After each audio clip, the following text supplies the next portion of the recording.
സ്വർഗത്തിനും ഭൂമിക്കും മധ്യേ കാൽവരിയിൽ ഒരു മരക്കുരിശിൽ രക്തം ചിന്തിക്കൊണ്ട് പരസ്യ പാപയാഗമായി കൊല്ലപ്പെട്ട കുഞ്ഞാടിൻ്റെ യോഗ്യതയാലാണ് ഇതെല്ലാം നമുക്ക് സാധ്യമായിരിക്കുന്നത്. അതുപോലെ, അതായത് സ്വർഗത്തിനും ഭൂമിക്കും മധ്യേ കർത്താവിനെ ക്രൂശിക്കപ്പെട്ടവനായി വരച്ച് കാണിച്ചതുപോലെ തന്നെ ഈ സ്വർഗീയ സിറ്റിയും സ്വർഗത്തിനും ഭൂമിക്കും ഇടയിൽ വന്നു നിൽക്കും. അങ്ങനെ സ്വർഗത്തിൻ്റെയും ഭൂമിയുടെയും മധ്യസ്ഥനായ ക്രിസ്തുവിലൂടെ രക്ഷിക്കപ്പെട്ട് നിത്യജീവിതത്തിലേക്ക് പ്രവേശിച്ച എല്ലാവരും സ്വർഗത്തിനും ഭൂമിക്കും ഇടയിൽ വന്നു നിൽക്കുന്ന ഈ സ്വർഗീയ സിറ്റിയിൽ വെച്ച് കാലത്തിൻ്റെ പൂർണ്ണതയിൽ ഒന്നാകും.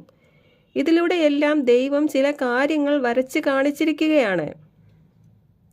യാക്കോബ് ദർശനത്തിൽ കണ്ട സ്വർഗത്തോളം എത്തുന്ന ആ ഗോവണിയും എൻ്റെ പിതാവിൻ്റെ ഭവനം എന്ന് യേശുക്രിസ്തു പറഞ്ഞ അനേക വാസസ്ഥലങ്ങളുള്ള ആ ഭവനവും, സ്വർഗീയ ജെറുസലേം സ്വതന്ത്രയാണ്, അവളാണ് നമ്മുടെ അമ്മ, നാം സ്വർഗീയ ജെറുസലേമിൻ്റെ മക്കൾ എന്ന്